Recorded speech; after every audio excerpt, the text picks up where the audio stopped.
Grangemouth and Scunthorpe. It seems there's no connection between the two of them, according to the Labour government. There's just nothing in common. Scunthorpe is the last remaining steel plant capable of producing virgin steel in Britain, whereas there are other oil refineries available apart from Grangemouth.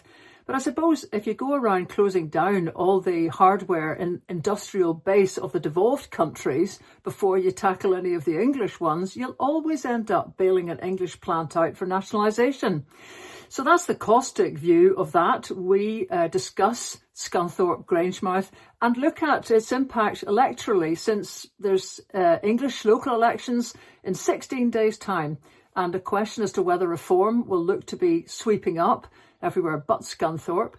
We look also at the impact of the Liz Kendall pretty cruel disability cuts on opinion polls, which now have a 56% lead for yes, and ask why the SNP seems to be backing away from independence at the very point that the public seems to be moving towards it.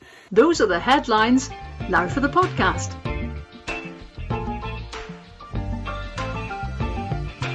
Hi, Johns, and welcome to this week's Lesley Riddick podcast, take 2. An unknown person, let's call him Pat Joyce, thought he was starting the recording by clicking that little button, didn't do his usual checks. No. So what happened was we went through the whole Lesley Riddick podcast, for which we were patting ourselves on the back, saying, well, that was a really good one. And then I hit what I thought was the stop button. And guess what it was? It was the effing record button. So we got 5 seconds of self-congratulatory at the end of it. So, yes. So, Pat, you're all human, you.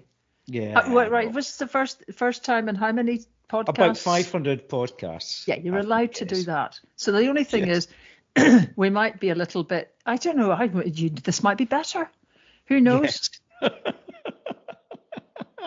Yeah, so, right. Crank yourselves up. Scunthorpe. Scunthorpe, yes.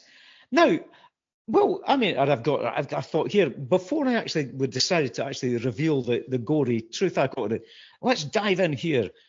Will the rescue of Scunthorpe save Labour in England, and will it be a disaster for them in Scotland and Wales?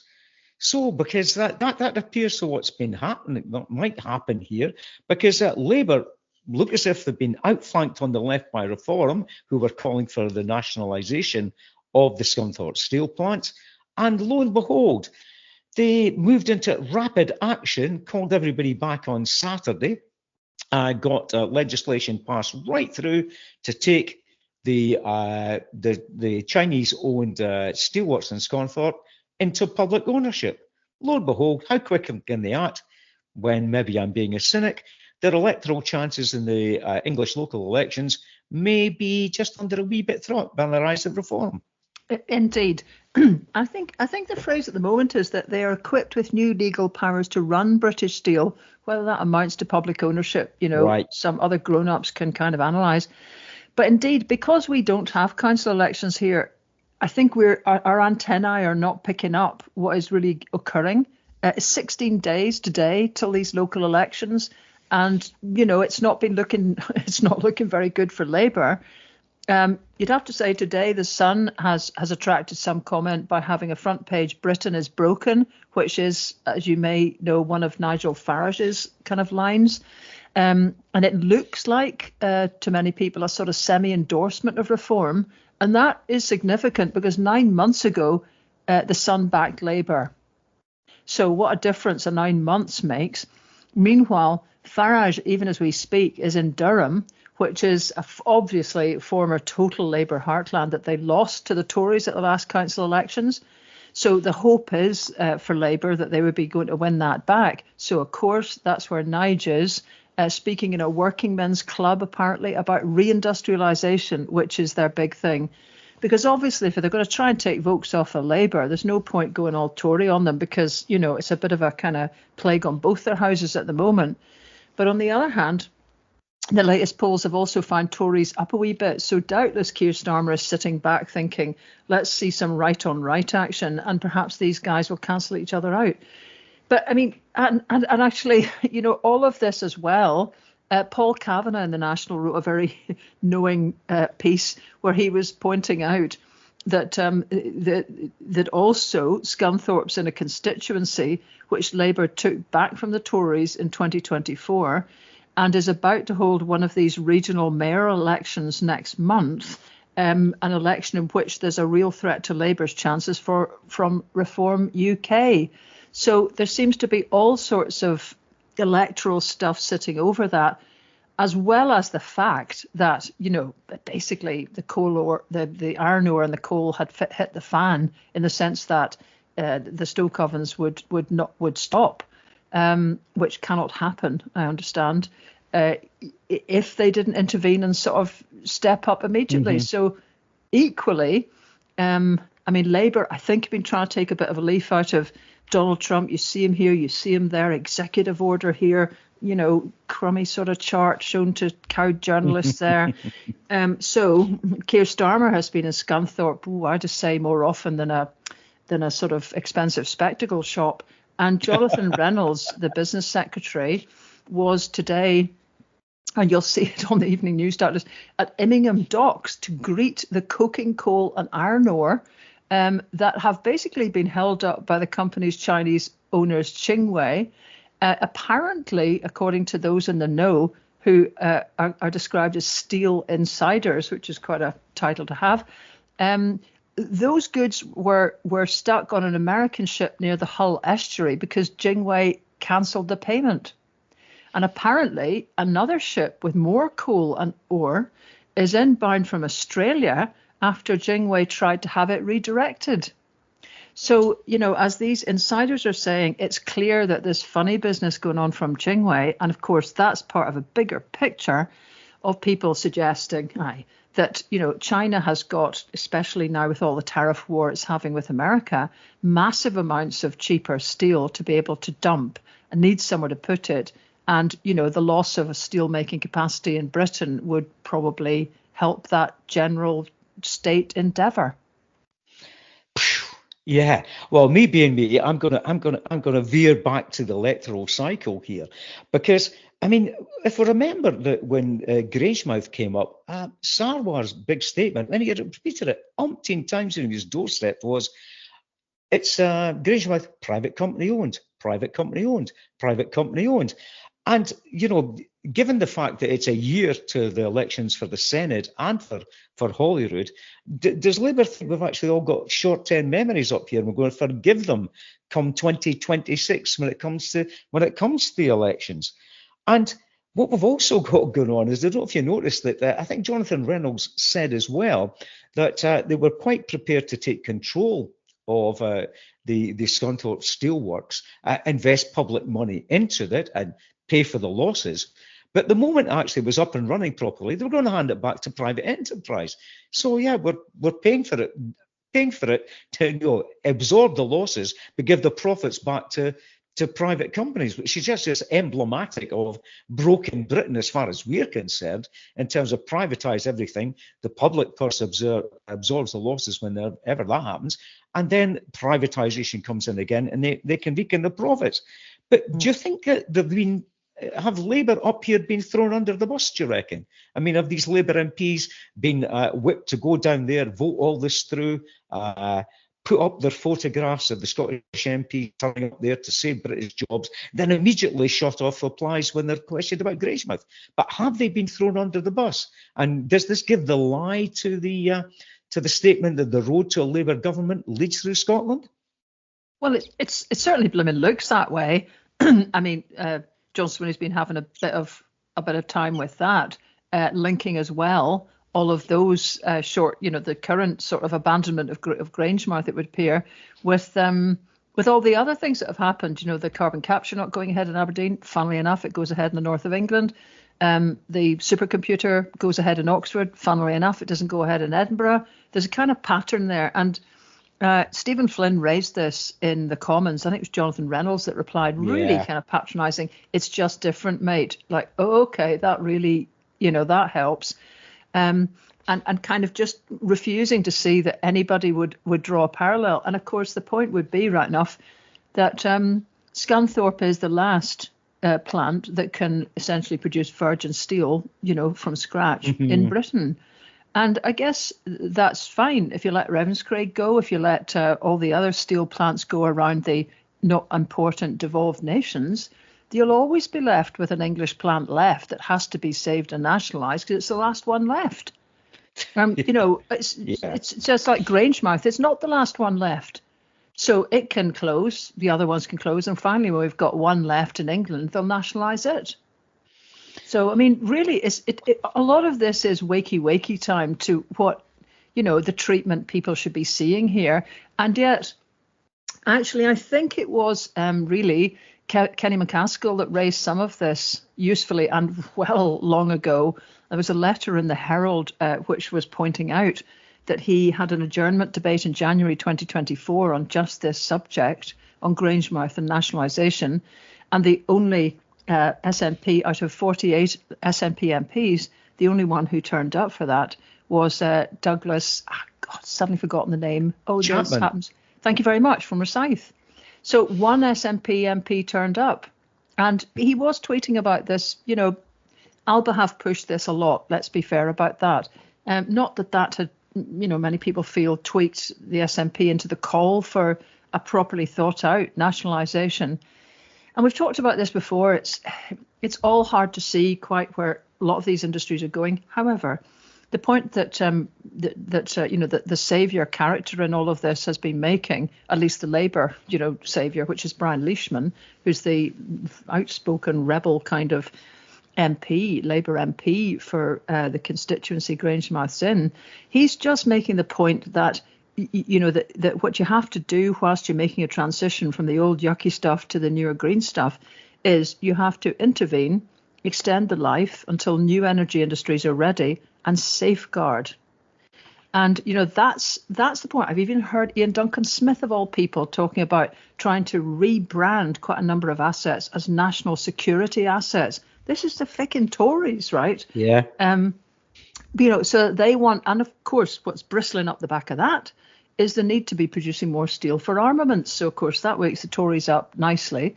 But you won't manage to do any of that if you have either shut facilities or, and then this is the other problem, the Chinese kind of drifting in and having actually a quiet, I was going to say stranglehold, I'm still not sure where I am with all of this, but still investment hold over a lot of key infrastructure. And I noticed that, for example, a Chinese firm is building a turbine factory in Scotland to supply wind turbines to a giant floating offshore wind farm.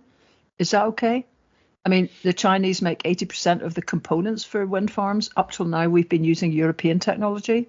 I'm just ask. There's also, Labour want to decarbonise our power system by 2030. More solar farms is easily the quickest way to get there. China controls 85% of global solar manufacturing. Stuffy.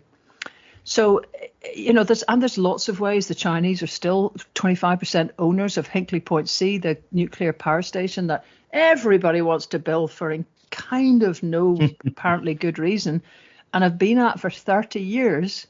But China General Nuclear Power, that company, is still a part owner of Hinkley, despite them trying to weed it out. And of course, there's Huawei being removed from infrastructure, the 5G network stuff. So it's like, where are we going with this? Because if China is beyond the pale and the Americans, well, who knows if we'll get some sort of special deal or not. But they're kind of difficult. And the EU, oopsie-daisy, we've sort of, stuck them out beyond use. Although I see that there's proposals apparently to that Britain will accept dynamic alignment of rules on fresh meat and dairy, plus the oversight of, are you sitting down now, Pat? Oh, yes. The European Court of Justice. Yes. Lordy. It would be nice if it was full circle. It's not, obviously. It's just, we will just pony up and stand beside the stuff that we now have no input over and influence over whatsoever, but we have to be the same to be able to have a hope in hell of having any useful communications. So here we are, splendid isolation. We won't have Chinese money and stuff. we won't get American stuff. And would you be wise anyway to be kind of cozying up to someone like Trump? And then we're still at a distance from Europe. So, yeah, it's big Jim Dandy. Meanwhile, Ian Murray et al., and this is the line that's been taken by the Labour Party in Scotland, is that blame the Tories and blame the SNP for inaction over Grangemouth.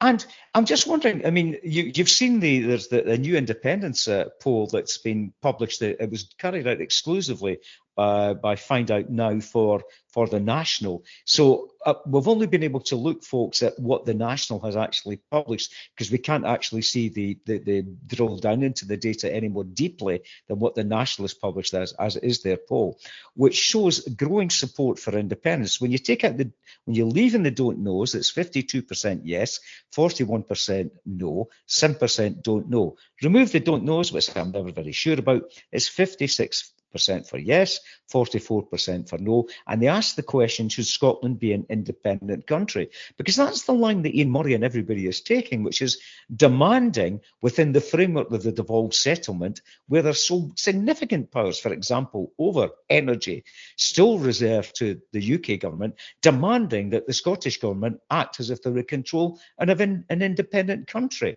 And it's an interesting one. This was carried out between April the 7th and the 11th, which was in the aftermath of the Liz Kendall, Rachel Reeves, "We're making cuts for your own good, disabled people" statement. It looks like, what James Kelly's observing about that from the Find Out Now survey is, first of all, that Ipsos Mori, which is pretty much seen as a gold standard of polling, is getting similar sort of consistent yes majorities. Other companies aren't, YouGov, for example.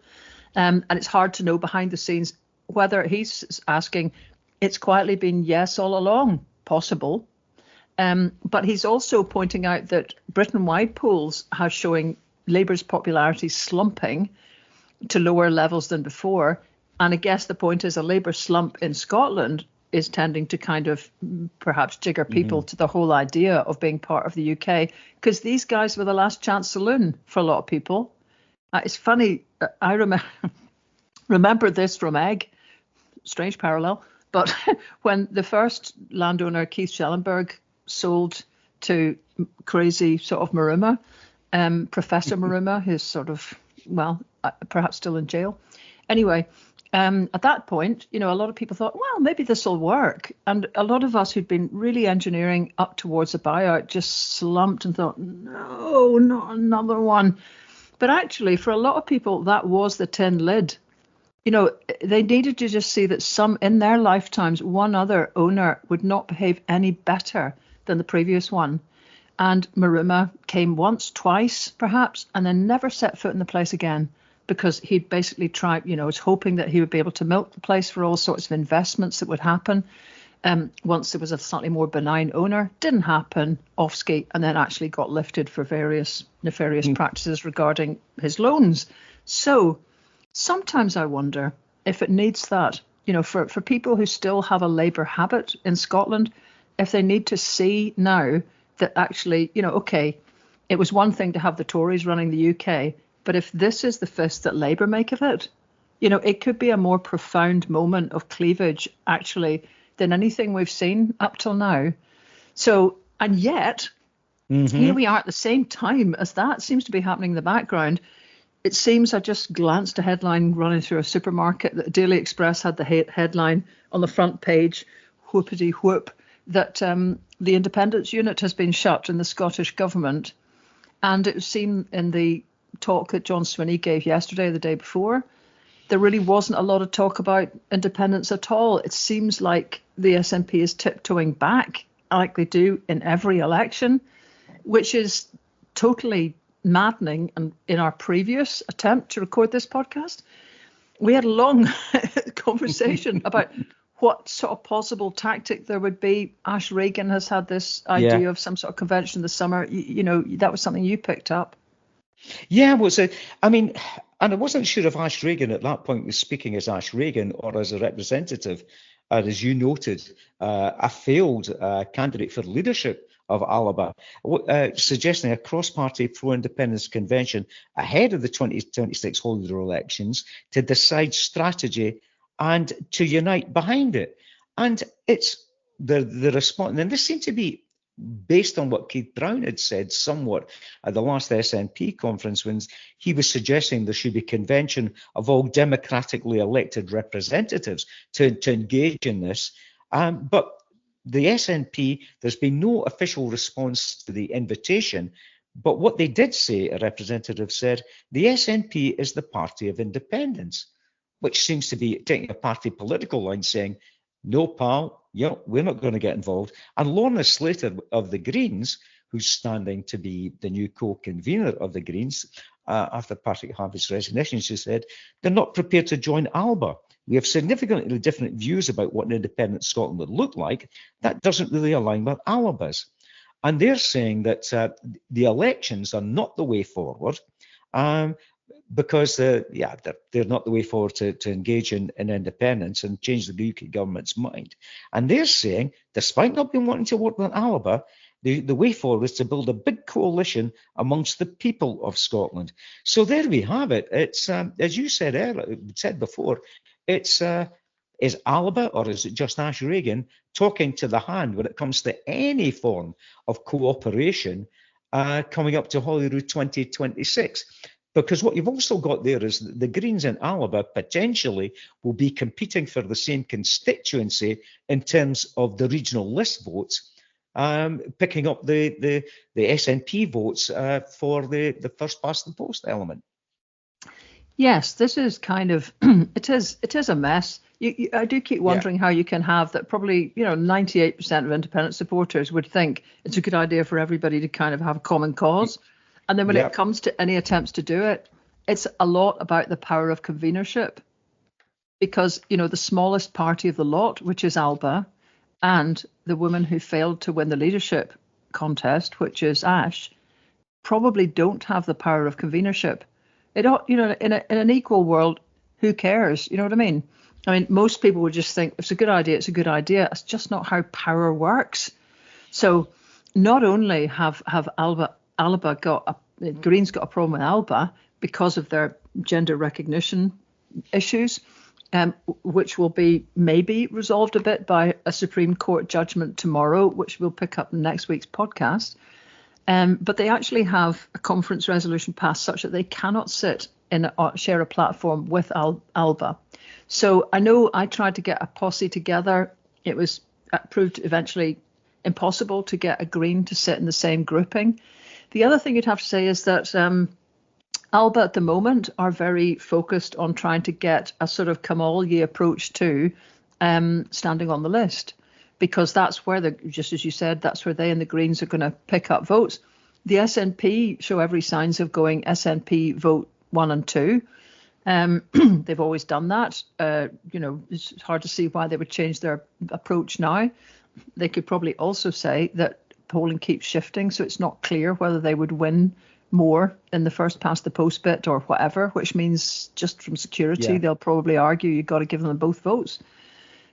So it's not really, the Greens have got where they poll well, and they've done that historically. So nobody needs Alba's convention electorally. And unfortunately, when you're talking about political parties talking to one another, they are electoral machines, parties. They're not ideas factories. They're not kumbaya sing-alongs. They're freaking electoral machines. So nobody's going to be holding hands with anybody there when they're going to end up standing against them so quickly. Meanwhile, back at the fort, it is entirely up for sort of civic society, if you like, a kind of yes movement to be set up. That's quite difficult, I'll say. I've spent about the last 6 months trying to piece something together, and it's just not proving easy at all. And of course, there is a large grouping, Believe in Scotland, that believes itself to be the yes movement, that sits in the middle of everything. So I don't know, somebody else makes sense of this. Some young person with brains and a bit of freaking energy come in and deal with this, would you?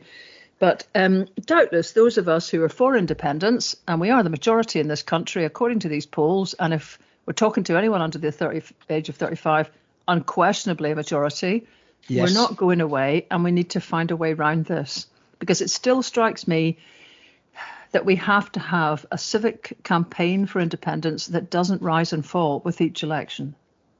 Yeah, because I mean that seems to be. I mean, I know there's the elections for the co-convenership of the Green Party going on just now, and it did seem to be a rather testy conference there with Patrick Harvey complaining about factionalism and toxicity and anonymous leaks, emanating from that. But what you've actually got there is, I think there's going to be there's a councillor going to be standing for election as co-convener, and there seems to be a move possible. We'll see how this pans out. A move to expand beyond Holyrood and to get out and within the Greens to actually create this civic campaign out with Holyrood, which has been described as by it was Jen Bell, I think, who resigned after 7 months as chair of the party executive. She said it was a Holyrood cast ready to gut your friends before laying a scratch on the enemy. They were enthralled to optics. So that will be interesting to see there what happens in that election, and whether that will change the tenor if there's a new co-convenership, and one of which is obviously sounds to be more open to engaging with the wider community, wider independence community, than the current leadership of the Greens. But talking about energy, and you were talking about solar and wind power earlier, Lesley, I don't know if you noticed that Ofgem has approved plans to connect new wind and solar farms to the power grid faster. Because what they say there is a first past the post system that's currently operated, which has allowed what they refer to as zombie projects to clog up the system. And what they're saying is that projects that are goers are being held up because it's taken on a first come first served basis. And these projects, some of them are sitting there as clogging up the system. They reckon that 2/3 of the queue will be eliminated as they're not ready enough. And they say that serious projects are stuck behind speculative ones. And they believe it, and this threw me completely, that the projects in the queue, there are 700 gigawatts of power, 7 times what's currently needed to actually supply the whole country. What I couldn't find in anything I looked at is how many of these projects were designed to be set up in Scotland. And there can be the first projects to be completed by 2026 and to be up and running by 2030. And I was cheered up for about 5 minutes until I had a wee look and did a wee bit of research. And it was almost precisely the same statement that was made by Ofgem in 2023. They made the same announcement. So we're going there, 18 months later, it's jaw rather than getting on with the work. So yeah, but also I mean, they'll call it zombie projects, but I would imagine this is companies, people, communities, and everybody else that have just given up the will to live, waiting to hear from anybody. I mean, I'm going up to make a wee film in Applecross on Friday. We're showing the Denmark film. I should say it's on tonight in Larbert, folks. Still tickets if you fancy it. All the information on the website. And 4 or 5 other places actually around Scotland in the next 2 months. But anyway, Applecross. And their problem is they should be awash. They've got a little community hydro. There's all sorts of hydro potential for anyone who's been up that way and has actually managed to weave their way over the Bealach Nambo, which is the pass of the cattle, which is jaw-dropping in Scottish terms, in terms of the zigzags and the sheer drops and the now finding mobile homes on the wrong side of the road as you come around a corner. Lots of drops there, let's put it that way, for hydro. And yet, because the grid across to Applecross is crap, nobody can feed any of their energy in.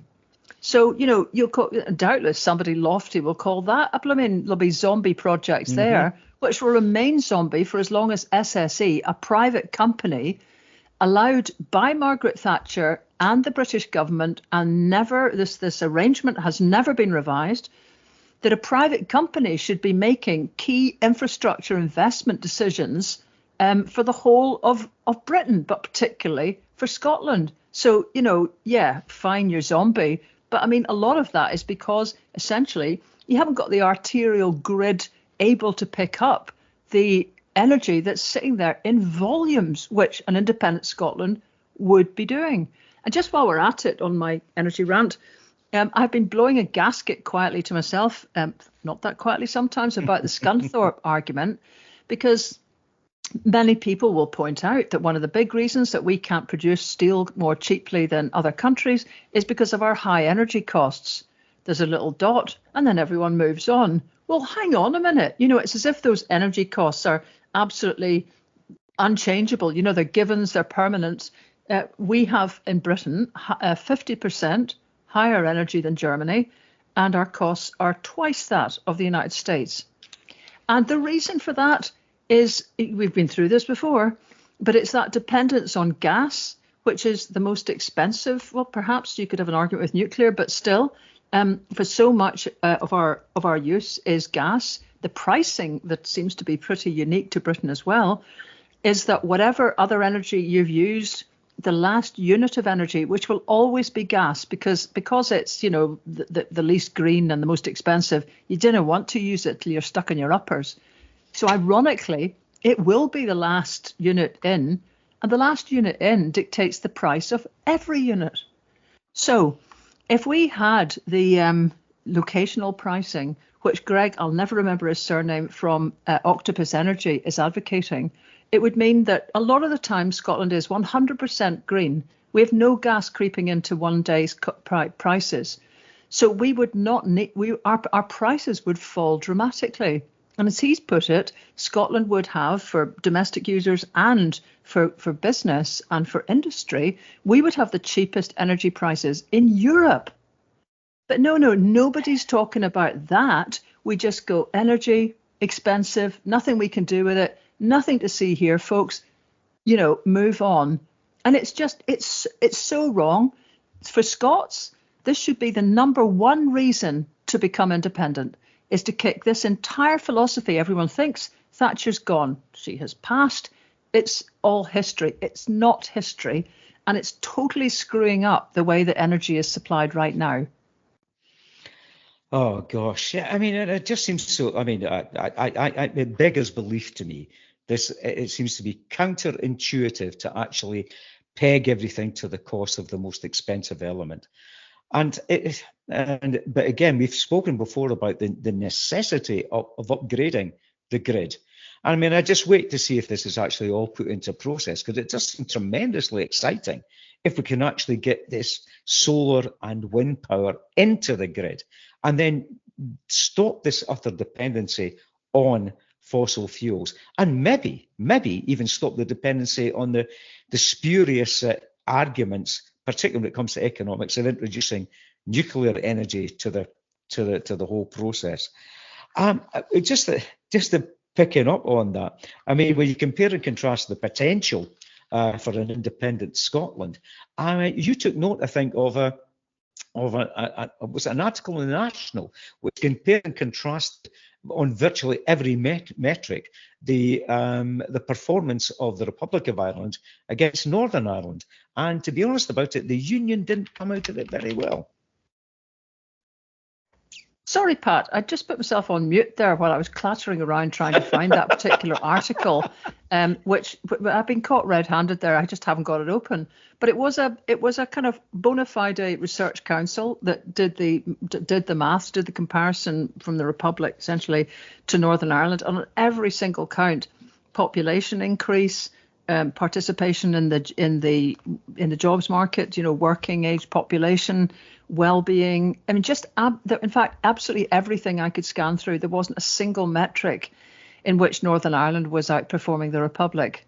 And, of course, we've been through, it's not like Ireland is perfect by any way at all. And it's funny how geography seems to dictate so much a political outlook, because it sits closer to America than any, part of these islands, and has got some of that same capitalist outlook sitting in the midst of its thinking. But even despite all of that, it's still outperforming Northern Ireland in every respect, which is sort of worth everybody noting, and a good story for the National to have covered. Yeah, I mean, and picking up on that, I mean, the Irish connection, because, and honest folks, I promised myself we weren't going to talk about tariffs this week, despite Donald Trump's acrobatics in reversing tariff decisions and giving 90-day periods and everything like that.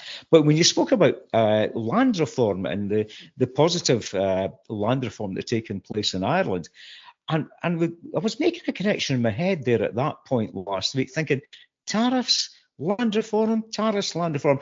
And I pulled from the back of my head, was there not a connection between tariffs and land reform in the early days of the Irish Free State after its establishment? And lo and behold, when I went and looked it up, my memory was not incorrect. There was an Anglo-Irish trade war between 1932 and 1938, where the Irish government refused to continue reimbursing the UK for the loans that had been made to tenant farmers in the late 19th, early 20th century to buy their land.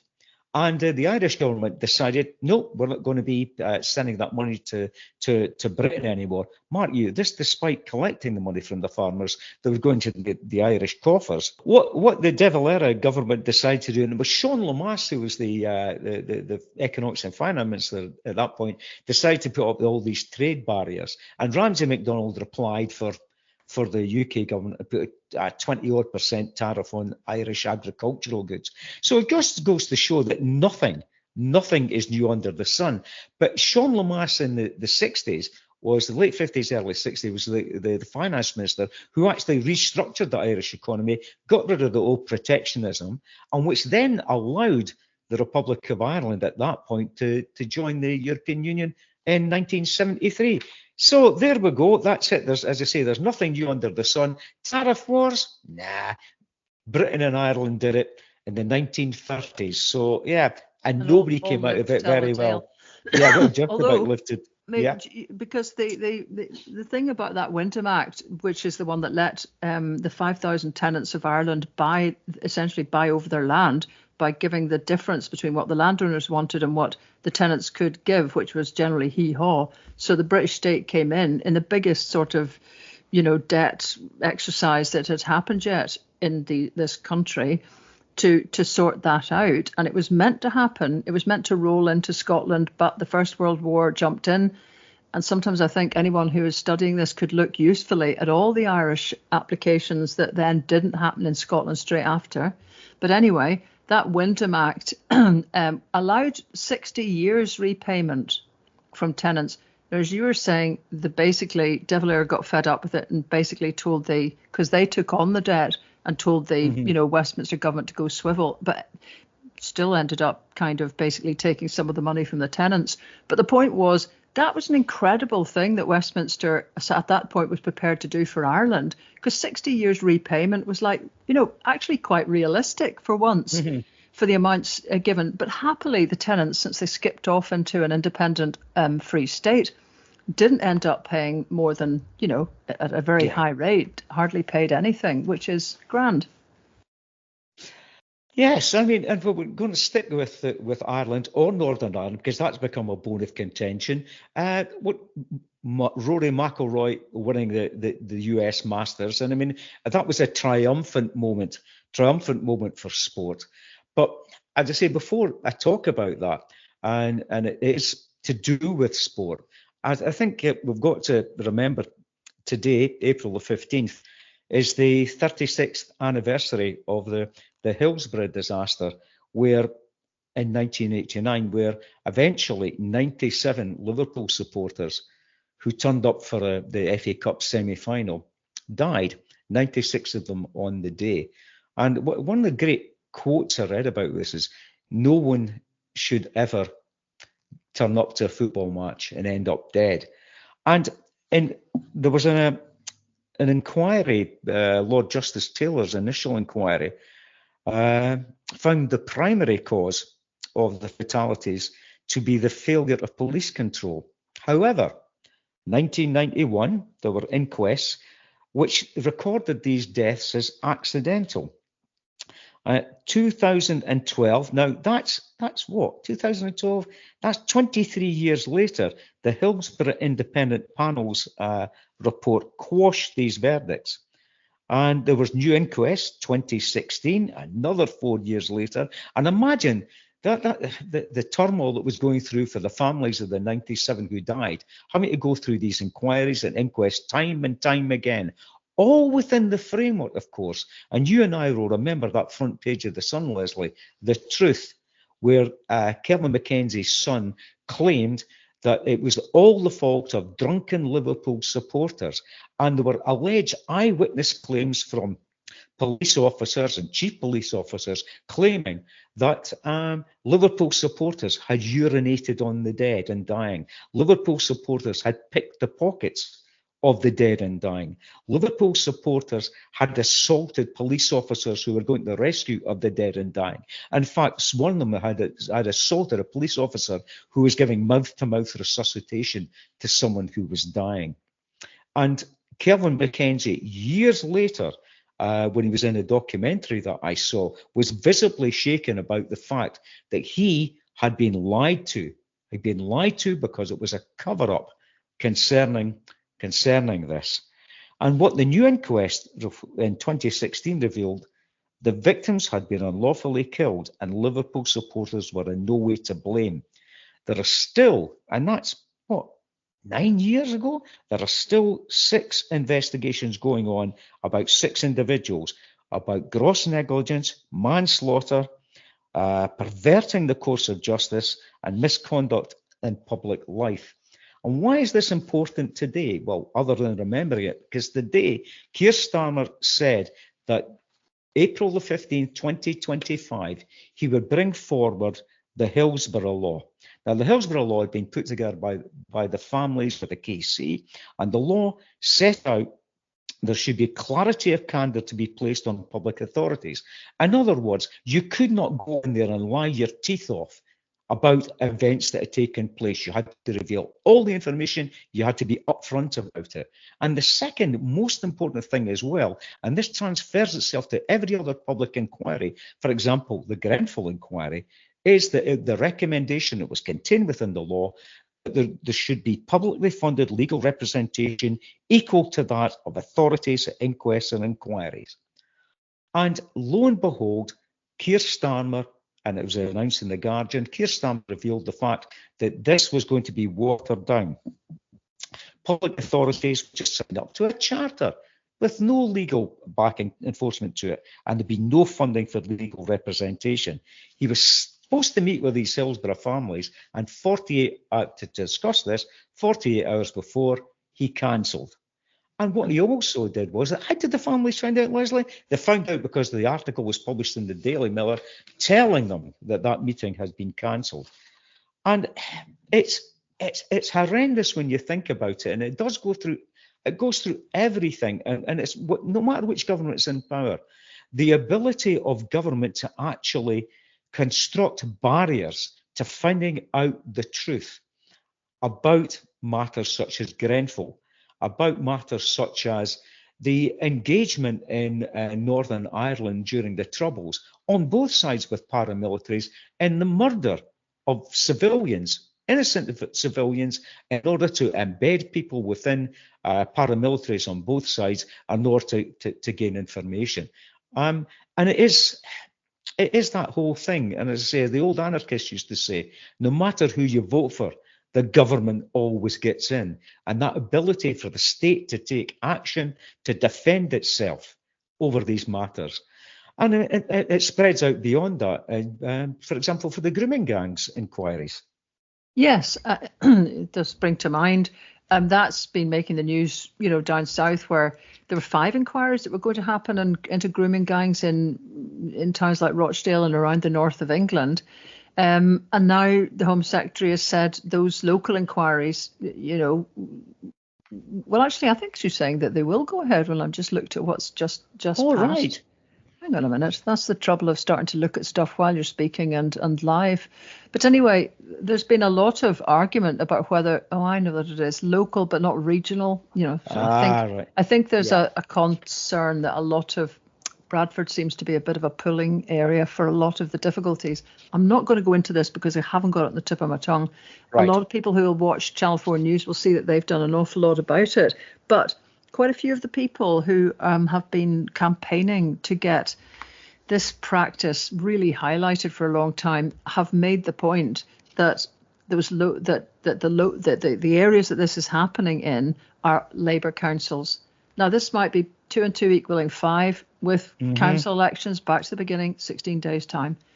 So who knows? But, it is that feeling that you've just outlined that somehow, and the Hillsborough thing is, why would that not be something that they could do? I mean, that just looks like what's there to lose through that, unless you begin to suspect there is some big kind of cover up behind it. That totally fuels all sorts of conspiracy theories, and I'm sure people in Liverpool and elsewhere, will not let that one rest. The Daily Mirror certainly won't, because obviously it's the kind of opposition to the Sun, who really called it so horribly, offensively wrong. Yeah, I mean, it just actually gives you an insight into Sir Keir Starmer as well, because when he was running for leader of the Labour Party in 2020, he was adamant when he was at Hustings in Liverpool that he would never even speak to the Sun, never given them an interview, and now he's writing columns in the Sun, and it is this elasticity of morality, I think, that goes on. But again, it gets back to the fact that governments will operate everywhere to maintain a level of secrecy for whatever reason. And you've got to go, as I say, you've got to go beyond that to take a look at other public inquiries, for example, to do with Grenfell and to do with the Sean Brown murder back during the Troubles, the GAA chairman who was assassinated by the LVF. And the people are now being brought to trial for that. And the significance of the fact that it's been identified of state actors at 2 inquests, state actors being involved in this. And the hesitancy and denial of inquiries in these matters. But on a more positive note, I'll start off with Ireland in general before I move on to Northern Ireland and Rory McIlroy. I mean, I'm delighted to announce, and please note the fact that I've been hesitant to talk about Dundee United this season. I was on and on about it when we were getting relegated. I was on and on about we were getting promoted from the Championship, but I didn't dare speak about it when we're actually in the potential to finish in the top 6 at the post split part of the season, but we're currently sitting in 4th. And the goal that was scored for us that kind of like defined it this weekend was Emmanuel Adebayor, who's from defender who's from Dundalk, Irish under-21 international. But and the thing that led me to this is I get tremendously excited when Dundee United win. Because that's my home team. That's where I grew up. I've been man and boy and man. I've been a Dundee United supporter. And I stopped and thought about the fact, because I watched, along with millions of others, Rory McIlroy's final round in the US Masters. And I thought to myself, why am I so agitated? Why are my nerves in shreds? Because I actually have no direct connection with Rory McIlroy whatsoever. He's from County Down. I'm not from County Down, and why have I got that direct connection? And I felt it entirely. I mean, I walked out the room when he double bogeyed the first hole in the last round. I thought, oh no, I'm the Jonah here. And then he got this lead ahead. And what occurred to me with the fact was I could relate to McIlroy because he's such an open book and such a decent fella, a good lad. And I always go back to the fact he's intelligent, he's thoughtful. I mean, he was a great spokesman for the PGA Tour when people like the guy he was paired up with in the final round, Bryson DeChambeau, took the blood money from Liv to go and play in the Saudi tournament. So there was a bit of that there. DeChambeau's a Republican, MAGA supporter who appeared on Donald Trump's presidential celebrations on stage.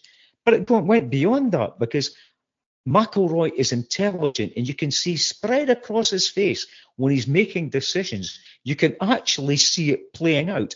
He's not an automaton. He's a real human being. And the fact that he hadn't won a major since 2014, he was going for the career Grand Slam. Only 5 other players have done this, won all 4 majors in their lifetime.